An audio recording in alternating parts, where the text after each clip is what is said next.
Welcome into another week of the Business of Sports, Playmakers Beyond the Competition. It is our pleasure to be with you, and a real pleasure to, as always, have Chris Roseman. Chris, how you doing? I am doing great, Ken. Great to see you this morning, wherever you might be in this world. But the world of college, the world of sports in St. Louis is alive and well, and it's gonna, as we're on the cusp of entering the college football season, really looking forward to seeing what's going to happen this year with the 12-team playoff and in the version number 2 with a little bit of tweaks. And, we've already started college sports throughout. I know the soccer programs are already starting here in St. Louis, and it's just going to be, it's that time of year where it's just electric, where you've got Major League Baseball, NFL, Blues hockey is, they'll show up here pretty soon. College football is going crazy. So it's a great time of the year. Absolutely. It's hard to believe. Next week on the show, we'll be able to talk about what is, hopefully a 1-0 Mizzou team as they start this week. A lot of excitement up there. Yeah, don't ask me who the starting quarterback is going to wind up being. I have no idea, but both are playing. Yeah, I don't know who. Yeah, they both are playing, and it's going to be fun to watch that first game, and watching the coaches make the adjustments and do their analysis and get ready for that epic September 6th game against KU. I think that's going to be one of the bigger days in Mizzou's history as far as, just the game day atmosphere. I think, Furrow Field holds, 60,000 or so. There's going to be 60,000 people outside in the parking lots just having a good old time. So it's just a wonderful atmosphere, the pageantry and all that stuff, plus the KU-Mizzou rivalry. And that certain song they sing in the game, it's going to be fun. It's going to be fun. And speaking of fun, next weekend, St. Louis has a lot of fun ahead of it with the Gateway Cup, the big cycling race. And it was our pleasure to talk with their executive director, Mike Weiss. Fun conversation.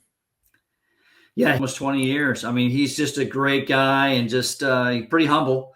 Owns Big Shark and on the side runs a great, everyone knows the Gateway Cup, but he runs a lot of other races as well. So we have Mike to thank for these major international athletes coming to St. Louis. And here's our conversation with Mike now. We are pleased to welcome Mike Weiss, the owner of Big Shark Bicycling Company, and for this show, most importantly, the executive director of the Gateway Cup. Mike, welcome to the show. Look forward to talking with you. Yeah, no, this is a great opportunity. So thank you. Hey, Mike, it's Chris, and just great to have you on the show. And this is one of the prime reason why I do this show is some of these events that happen. This is an incredible event, the Gateway Cup. I'm not sure what year it's in, but we'll get to that later. But I got to meet you during the Tour of Missouri back a couple of years ago, 18 years ago or so, and that was just a great experience for the state of Missouri. And I know you were behind those efforts along with the national folks they brought in, but it's great to have you on the show and just want to talk about kind of where you got your start and in the middle, and then where you are today. And I guess we'll start off with tell us a little about yourself and where you're from and all that kind of fun stuff. I'm born and bred in St. Louis. My friends make fun of me for having a 3-mile radius. I went grade school, high school, and college all kind of within sight. And then I opened a business, within the radius, right? So always been in the St. Louis market. I'm an injured athlete, so that's how I got into cycling. It's not a high school sport in the United States, so you have to kind of find your way into cycling, through a path, and I did it through rehab. Oh, really? Interesting. So you were a runner or something before? And I played soccer all the way through college, and then at some point you tear something somewhere, and then your orthopedic guy says get a bike, and I was always competitive, so I wanted I was like, bikes are cool. You can do something competitive on a bike, and that's kind of how I got into the sport and then the industry. I think I'm following the same path, way behind you, though. I was a soccer player growing up as well and had the ankle injury that kind of precludes me from running around and making those cuts. So I'm not the cyclist that you are, Mike, but I'm a Peloton guy. So that's the only fix I can get to kind of keep my aerobic going. So I have graduated from soccer to cycling, and hopefully, maybe one day I'll get on the road one day and get outside a little bit. So you started cycling post college. You're in the mix, and so you're an athlete first. And how did Big Shark, the store, the retail part, come about? How did that all happen? Well, like a lot of sports are grounded in St. Louis with where do you get your gear, and how do you learn, right? There wasn't, like, the internet wasn't. I'm old enough to say that you couldn't just Google it. Yeah.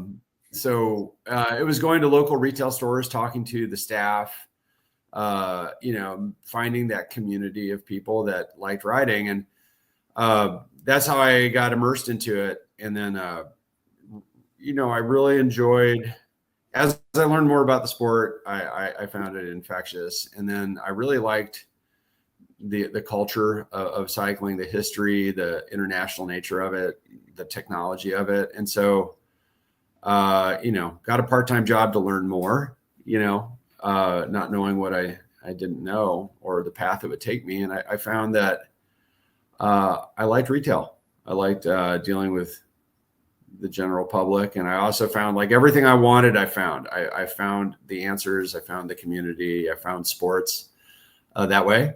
And then that's been my primary motivator. And then, I mean, honestly, it's guys like you that have a vision for the region. It's not just Little League. It's all the verticality that comes from this kind of beginning to gradually understand that your horizons can expand once you're in it. And Mike, what year did you start Big Shark?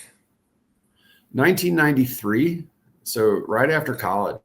Wow. I was 23 years old. Wow. I didn't know much about racing either. And so, I think I first started mountain biking, never paid attention to the Tour, didn't pay attention to Le Mans. But, I found I was just very curious. And I think that when you're a high school athlete and when you're a college athlete, you always feel like you're leveling up. You always want to say, how good can I get? Can I play Division I? Can I play Division II? Can I play Division III? Am I good enough for select? Or is it time to quit early? They always say athletes have like a few different points in time where they die, and it's just, is it when they retire or is it when they're injured, and cycling doesn't have those types of constraints. Like, if you're good, you're good. And if you want to aspire to race against better people, then you have to do the work to do that. And so I like that, like Division III never gets to play against Division I, Division II can't ever say, let's scrimmage an NFL team. Right. And cycling is a little different than other sports where there's not those boundaries. And how have you seen the sport grow, both from a competitive landscape, but also obviously just people riding on the weekends? It's grown exponentially. I think it's kind of funny. Like, you could be a lifetime cyclist and not even consider yourself a cyclist. Like, it could be something you like, oh, I like to go to the park with my family, or I do, the Saturday morning ride with my buddies. And they never try, so there's definitely a difference between people that enjoy cycling either as transit or, just, something in addition to running or going to the gym. And then there's the people that sort of say, well, let's, do an organized event, and then, there's lots of charity rides, just like there's charity runs. And then the sport aspect of it is kind of curious. And just like other things, like it trends. Like right now, gravel racing a gravel bike is a really big part of the competitive landscape, where when I got into the sport, it didn't exist at all. Mountain bikes were new when I first got into it. And so, just like there's trail running and marathoning and 5Ks, we have all those different kind of subgroups. So, Mike, I mean, getting into retail back in the '90s, I mean, did you have a mentor who taught you how to get into that element? Who was the person that was driving it, or was there one? You just kind of jumped in and kind of took the Mike Weiss route and just figured it out. It was really peer to peer. It's kind of funny. Like, I feel like you go to a ski shop and you meet the bros. Like the guys who are gonna like tell you what don't buy that brand. It's that's for wankers, and you need to. So I met those guys that were my age, and I really, to this day, I still know a lot of those people. And what's funny is I worked for the Touring Cyclist, which was an 8-store chain at its prime. And the Touring Cyclist is not a very aggressive name for a sporting goods company. And it was really a really middle of the road brand. They, family bikes, children's stuff. But all the people that worked in there were passionate about racing or mountain biking, and this was how they got their discount or how they got their gear and got their education. And so, and those guys were my peer group, and a lot of those guys now own bike shops in the St. Louis market. Tim Koukouris is a guy that owns Southside Cyclery. There's a guy that owns a store in O'Fallon, Missouri, Mike Barrow, and all these guys were I admired them because they were actually very talented athletes. And I think if I had worked in a store that had a bunch of, wannabes, I probably would not have been exposed to competition. Got it. And so in a way I got lucky. So I was actually going to ask that next. Is when did the turn to going the competition route come in? How did you get into it and seen that grow? It's really humbling to start something. Like I remember, I played soccer at WashU, and they were a very good Division III team at the time. I think they went to the national championship twice while I was there. But when I was injured, that was over. And I you kind of look at yourself like you're competitive, and then you start a sport and you're terrible. And I think I first tried a biathlon and was not a great, you could be a good runner as a soccer player, but you're not going to compete against somebody with a track background.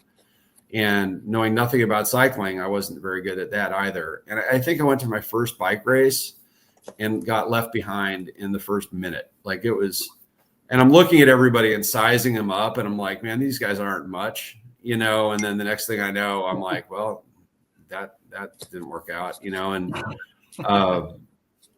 and so it's sort of the school of hard knocks is there wasn't a great pathway to learn about the sport, like in a chalkboard classroom setting. So you kind of keep showing up, and eventually you'd adapt so you could ride with the group and learn how to draft. But it was really kind of a raw experience.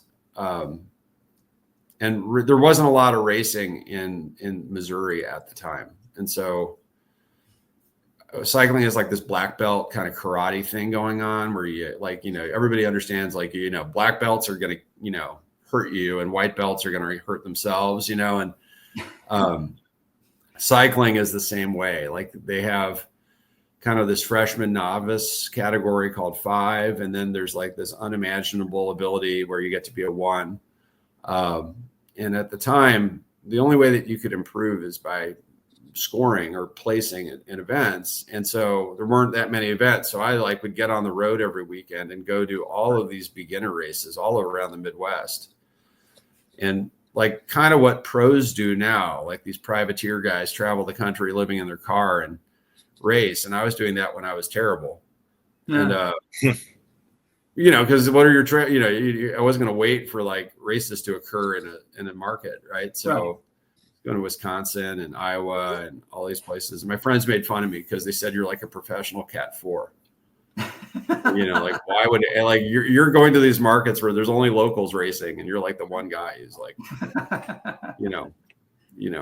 a Cub Scout. But that's how you learn. And, there weren't coaches, So speaking of looking at the Mike Weiss org chart, you got a lot of tentacles out there that you got the big shark, the retail, footprint, and you've got the event side that you own. I assume you own the Gateway Cup outright. Yes. And then you've got, I'm sure you're helping out or you're assisting with other events that are maybe consulting with them, providing timing or whatever it might be. But, what are those different silos of underneath the Mike Weiss umbrella? What are those business entities or those activities that you're involved in? The way I look at it now, which is probably not sound like, if I describe it now, it sounds intentional, but it wasn't intentional at the time, was I sort of look at it now like there's an ecosystem. And in order for that ecosystem to be vibrant, the pieces of it are, you need to have activities to get people, attending and growing and learning, right? So if there's no activities, you got to create them. And in turn, that creates demand and builds relationships and can kind of feedback.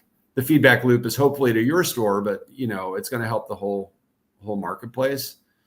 And so as we got into more like events kind of have purpose, it wasn't necessarily always about money. It was about creating, an opportunity to compete. And then it became diverse because you're like, okay, there's lots of different ways that you can be a cyclist. And so we looked at the market for what was happening in the market, was happening external to St. Louis, nationally or globally. Do we have cyclocross? Do we have time trials? Do we have state championships? And a lot of the answer was we did, but there was no succession plan. So the people that would execute these events in the 90s, I mean, I've been doing this for 30 something years, some of these people passed away. So it was realizing that, the first goal is stabilize the market, like make sure things consistently happen, and then see where we can see opportunity. So like the Gateway Cup is a great example. It was a bunch of local guys throwing a local race for local people. And they had no goal of it being anything beyond that. And, 40 years it's transformed kind of with intention. We also looked at our market like saying cycling's regarded as, what are the boundaries of it? March to September. And we always wanted to say, well, we want people to be active year round. And we always want them to have something to do. So we kind of looked at it like, singles, doubles, triples, and home runs. Like what events should be low threshold, low infrastructure, low cost, no barrier of entry, free. And then what's going to be a better one? What's going to be a regional one? What's going to be bigger than that? And I think when we began to look at the topography of that, that's, maybe it's a little bit more, that's where it becomes a little bit more proportional in terms of what we try. And through that, the other tentacles you mentioned, we were continuously renting equipment. And as our frequency of execution grew, we realized we needed to own equipment. And so originally we bought things for ourselves, but now we rent and help with a lot of events. And then what we've learned from, okay, these are all the mistakes we've made. How do we execute better? Or how do we, the creative component of event production and planning, that since we've had 30 years to be really terrible at it, to get average at it, to get okay at it, now we can work with other organizations to, help in many ways. So yeah, that's what we do. Like I'd say we own our own events, we rent equipment to some events, and sometimes they'll hire us to do a couple things. Yeah, I remember we rented your finish structure often, along with your fencing that goes to the finish structure, and that's where I met you there. And it goes so far beyond just the retail piece, and it's the people involved. Like, what's that staff look like at Big Shark across all those entities? How many employees are under that umbrella? So we have about a staff of 50 to 60 people, kind of depending, and that's going to be broken into, everyone has a role, right? I mean, and not everybody is interested in working out, like external to our stores. It's kind of like you go to a high school dance and some people are like going to just lean against the wall and never engage, so we have definitely that guy in the back room who really likes, repairing things. And then we have salespeople that never like lifting things. Right. So it's like finding somebody who can tie it all together and understand that it's all interconnected is really important for us. I think that, pardon the term, but coasting doesn't really work as a strategy for going forward.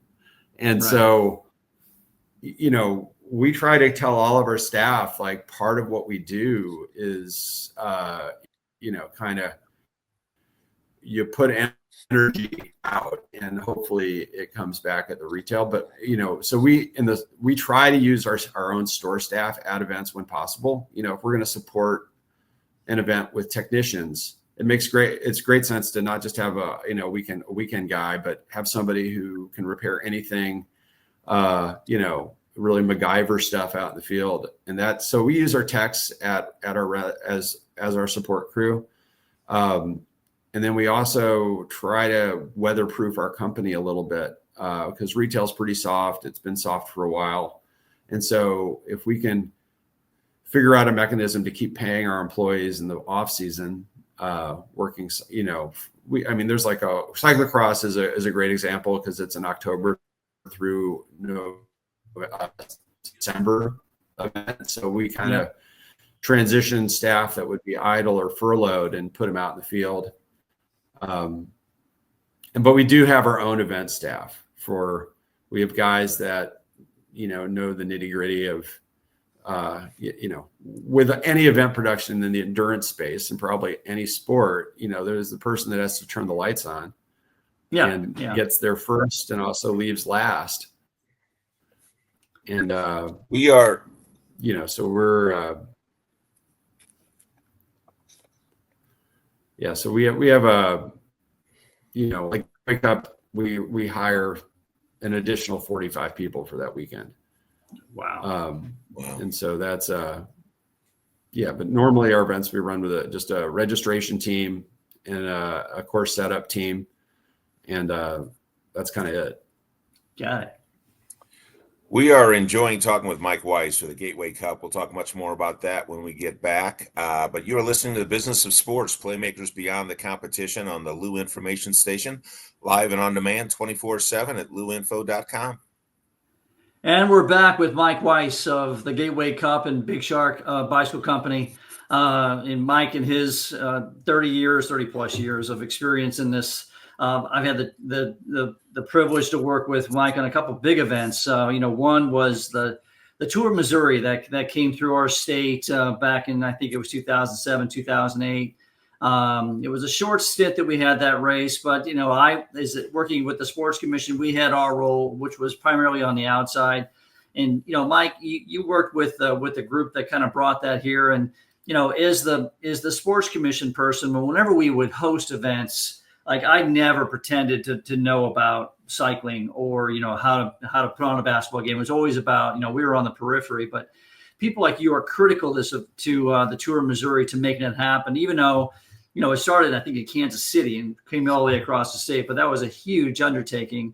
Can you walk us through what your role was with Tour of Missouri and in those 2 years? What was that like?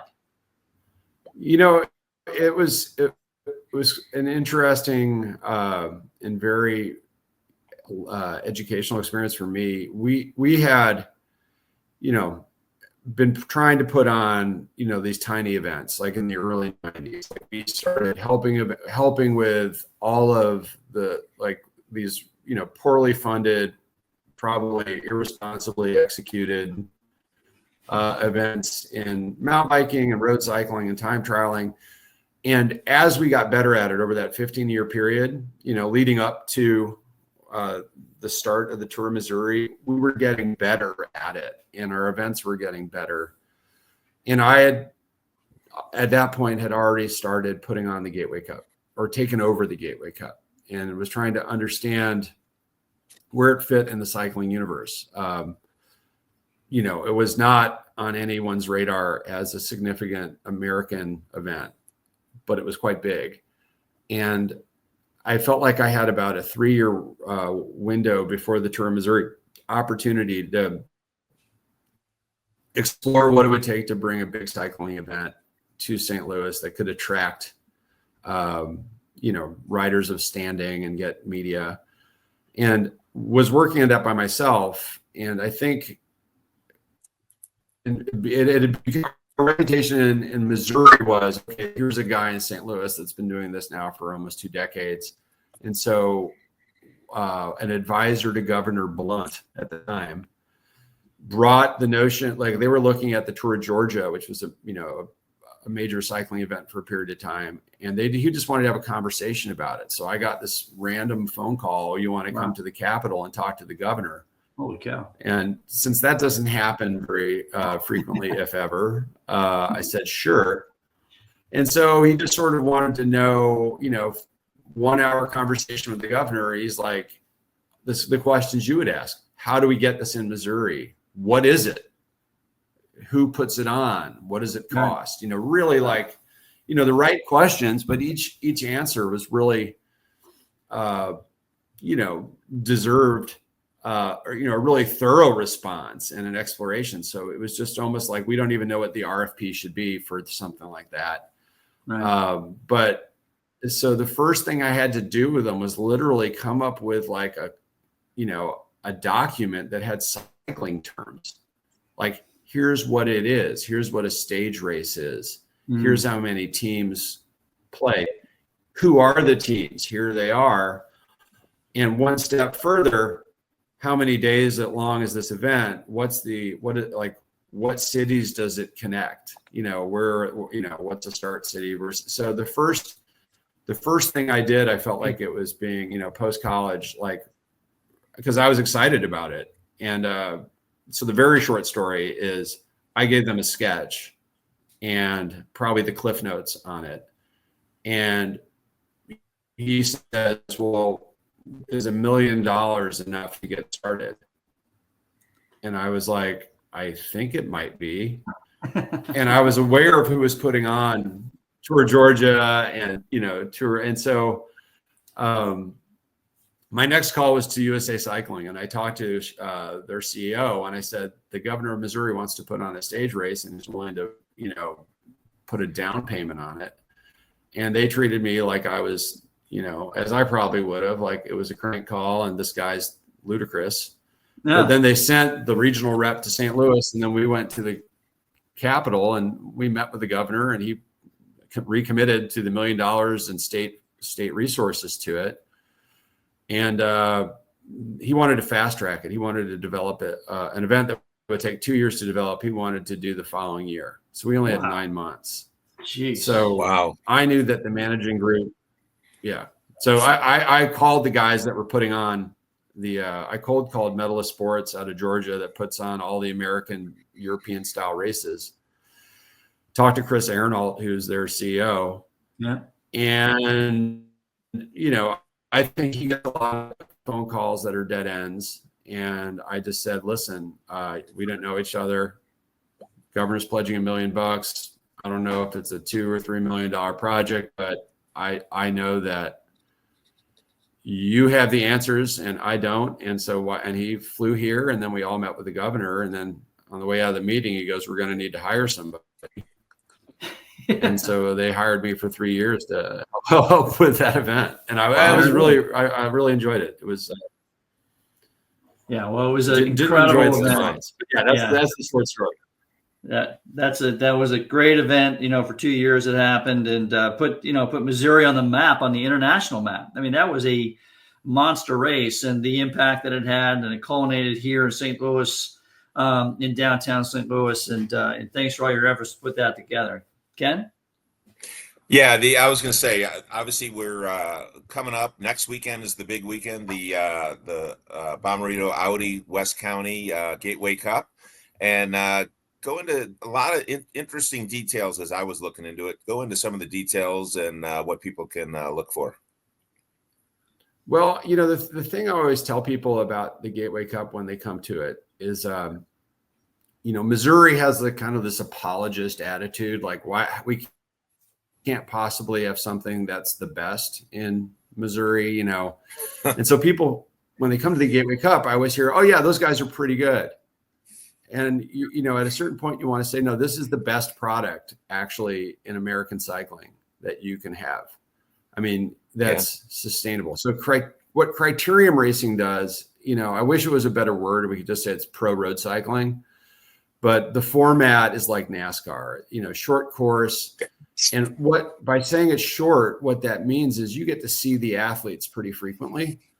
And by making it a condensed race, like our pros race for 70 minutes, cycling is a very aggressive sport at that level. So it's a little bit like a boxing match. Like you can't go 30 rounds.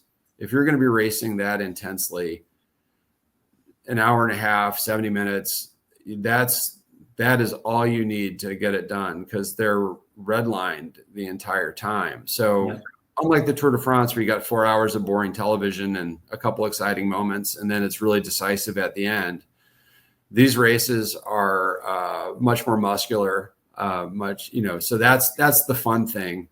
We've positioned the Gateway Cup over time now that it's the final. There's two professional calendars in the United States, and we're the final for both of them. And so it's, you know, I think we can say comfortably that it's the best professional cycling product in the country right now. Short of, you know, bringing in a one-day race with, you know, all the Tour de France teams, right? Which that is happening like on one day this year in the United States. There's big criteriums around the United States, but we're on a series where, just in terms of the calendar, we're the last one. So, Mike, what are those two professional circuits you mentioned? Is one the ACC? Or yeah, the American Criterium Cup is privately held. It's owned by the member events. So the 6 races in 6 states are the ACC, the American Cricket Cup. And then there's USA Cycling has always wanted to endorse a North American professional road product. Oh. And they've tried to author their own for decades, the Pro Road Tour, the National Racing Calendar. And this year they've sort of given up. I shouldn't say given up, because that means, but it's consolidated now just on Criterium. Is this the very first American year style racing. This is the second year, and it's called the Criterium National Series. Got it. How can fans get involved? You know, going to the website, checking out the schedule. We have a couple of different programs for activities, but it's a free event. Like that's both the blessing and the curse of pro cycling, because you're going to be seeing Olympians, you're going to see Tour de France riders, national champions, and international field, hometown heroes. I mean, so we've, you know, and all the amateurs, you know, and so we're, you know, show up as much as you can, watch as long as you can, and enjoy the neighborhoods. Like that's the other piece is you're not having to, well, parking is a pain, but you're not paying for parking. You know, right. We love it if people want to support the neighborhood businesses, but, you know, picnic, bring a chair, and get a good seat, and then you're going to see something pretty special. Yeah, so you kick off the weekend in Lafayette. Is it Lafayette Park? Is that where the Friday night event is? Yeah, you know, and we, you know, kind of like the 3D on the event is we always want there to be something where you're not just watching, you can always be active. Right. And so all 4 days feature children's races, you know, where we use it as kind of to set the stage for the pro races. So we have Frankie Andreo, who you probably know as a sports figure. He's a former, you know, teammate of Lance Armstrong, who's our announcer. Yeah. Brad Huff, a former national champion, is our other announcer. So they'll start the kids races, right? So you've got, and they're just tons of fun. Every day there's kids races. The way the schedule is, like Lafayette Square starts after lunch. Starts at 1 o'clock. But after, you know, that happy hour time is when the racing really heats up, where you get your very elite amateur classes. And then we have a professional women and a professional men's race. And that schedule repeats 4 days in a row, just at different times. Got it. So the other 3 days have more or less the same schedule, where it's, you know, 9 events over the course of an 8 or 9 hour program, where the last 3 hours are that's the show, pro women and then pro men. And then what do you look for from a host community? Like, how do you pick out these four areas of the St. Louis? In this case, most of them are in the city. I think one is in Florissant. But how do you pick them out? And then what's important to get from the host community? Is there any kind of support you need? I know there's the police and the security and the sanitation and things like that. But how does what's a good host community look like? That's a great question, because that's something that comes up when we talk to the communities, right? Like if we were to give them, some sort of, evaluation. I mean, the thing that's broken about bike racing and that's broken about the Gateway Cup is the economic model, the revenue model for it. So when I inherited the Gateway Cup, it was a bankrupt event. It had no carryover money. The promoter was in debt. Bills were not paid. And the reason for that was that the neighborhoods also enjoy these events, and they were using them as fundraisers. And so, they're selling the T-shirts, they're selling the sponsorships, they're, all the things that would create revenue for an event was being redistributed to the neighborhoods. And I think the attitude was, well, we're here 364 days out of the year, and the one day you're here, why should you get to keep it?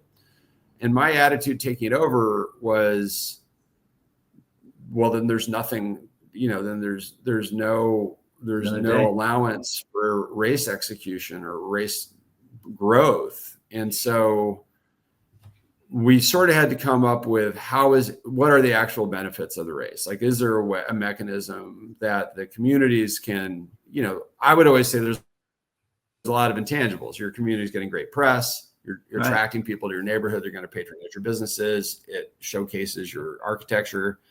And you can say all those things, but I mean, we're driving people to St. Louis to spend money in the,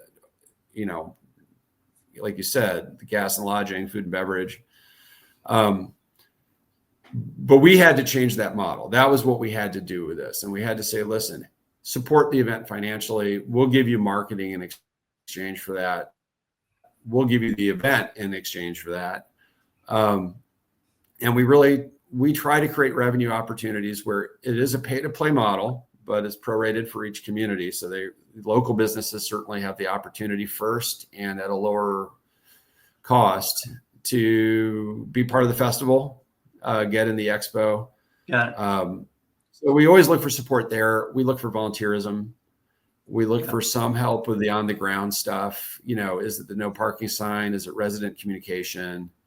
The interesting thing about these athletes is they need beds. And as much as we want them to go patronize our hotel partner, LHM, and their properties and Union Station, we know that a team of 6 guys coming from, Venezuela or Colombia or Germany, they're spending an awful lot of money to come here, and they're spending an awful lot of money here. So if there's a host, we have a host housing program where we actually,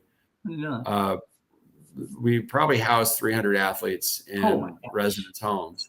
It's great. I mean, it's great. We're giving the athletes away. Holy smokes! I didn't realize that. That's a whole other org chart box. Yeah, we have a host housing coordinator. But yeah, I mean, I think the things we ask are volunteerism, sponsorship, and host housing. Got it. Marketing is great too. Yeah. What, Mike, you look back on Tuesday, September 2nd. What does success look like to you for the weekend? That is a great question. There's an emotion when people see the event for the first time. And even if it's somebody that loves the event, like we have people that come up and they say, I go to all 4 days. This is my favorite weekend in St. Louis. It's a magical event.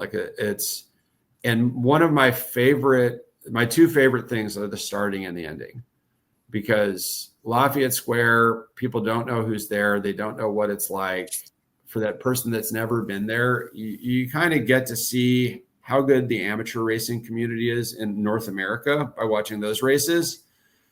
And then there's like kind of a little bit of a suspenseful pause before we let the pros start racing. And it's just such a difference in ability when that group goes. Yeah. And just seeing the crowd response, like just looking at people just standing there with their jaw dropped, that's very fun for me. I love to see the athletes giving it their all.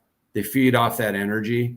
But then if you go to Florissant as a community, it's an outlier. We were struggling to find the right energy on our fourth day. We loved Benton Park, which was our fourth day, but we just didn't have, one of the great things about going to a community like St. Louis is diversity in the neighborhoods. And, St. Louis has its struggles. And if, you have a really mixed residential group, a lot of economic and diversity, and you don't have a very strong business community, then it's really hard for us to say, hey, we want all the volunteers and we want a lot of sponsors and we want a lot of neighborhood activation when, they've got bigger issues than there's a bike race this day. It felt kind of bougie.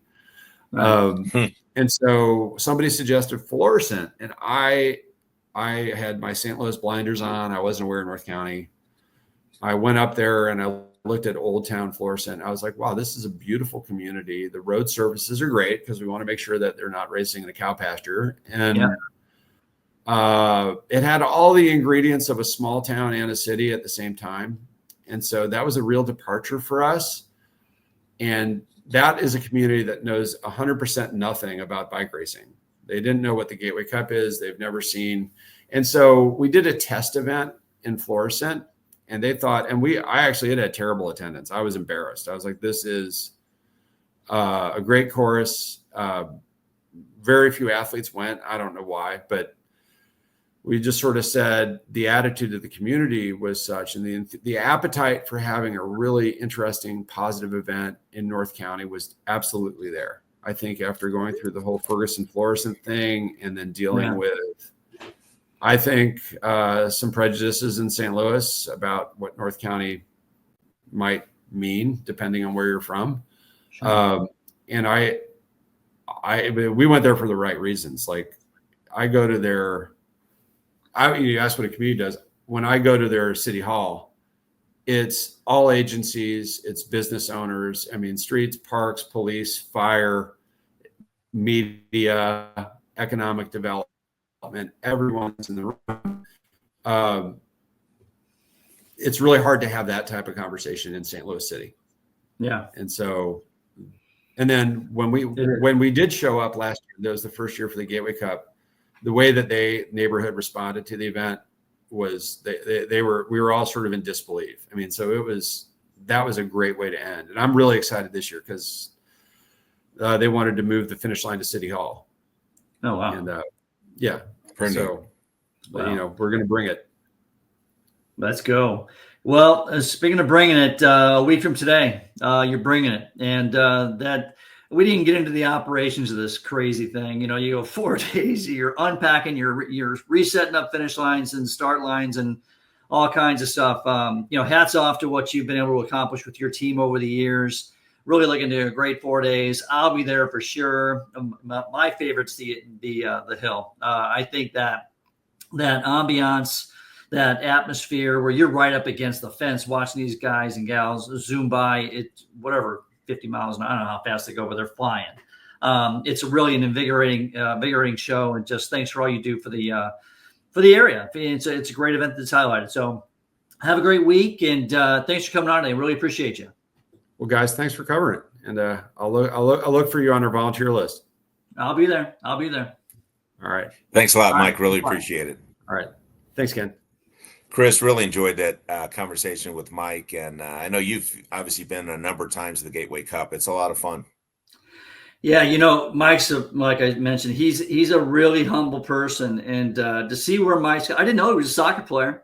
He's one of my own, man. And WashU, back today and back then has always been a strong Division III program. They're really an incredible program that's over there off Forsyth. But Mike is really pulled himself from his suspenders and has done a great job with, starting with, he got into the sport, as you said, through a rehabbing, an injury through soccer. And, cycling was a way to do that. And then he took that and just fell in love with the sport. And the passion kind of drives that stuff, right? So, he could have just done the retail piece with Big Shark and left it at that. But, Mike's a big picture guy, and he saw the opportunity, he saw kind of the vacancy or what we needed help as far as, getting cycling events to St. Louis. And even though he participated in a lot of those, but, he birthed the Gateway Cup, it sounds like that was a kind of a combination of 3 or 4 different events that kind of made it into one. And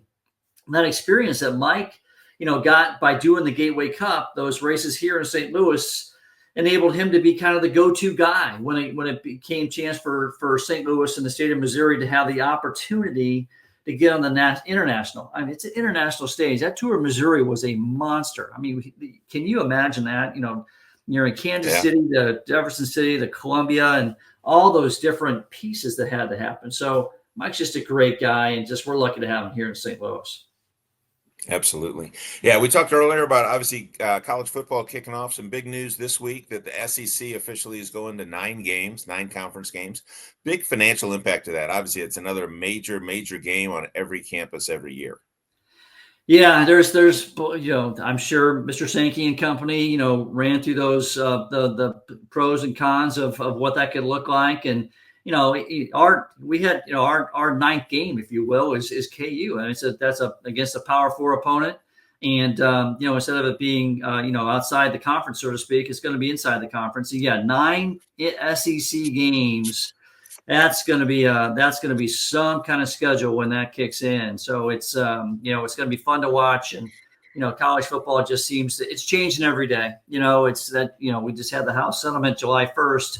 Now 9 games, and now the Big Ten wants 28 playoff games, and they want 7 of those games to be allocated to the Big Ten. And I don't think that's going to happen. But you get the feeling that these conferences are kind of positioning themselves for that next evolution of what college football will look like in the next 2, 3, 4, 5 years. Absolutely. And everybody's trying to get to that point where they're going to be in the right place when everything does finally settle out. And I don't know when that's going to be. Chris, always enjoy it. Good time. And you can catch us live Sunday mornings at 10, or find us on YouTube or any major podcast outlet. Just search Business with Sports Playmakers Beyond the Competition, or you can always find us at luinfo.com. Chris, as always, really enjoyed it. Big week coming up, and we'll talk to you again next week. Yeah, hold on to your hat, and we'll have a great week, and take it easy out there, okay? All right, thanks. Talk soon. Bye.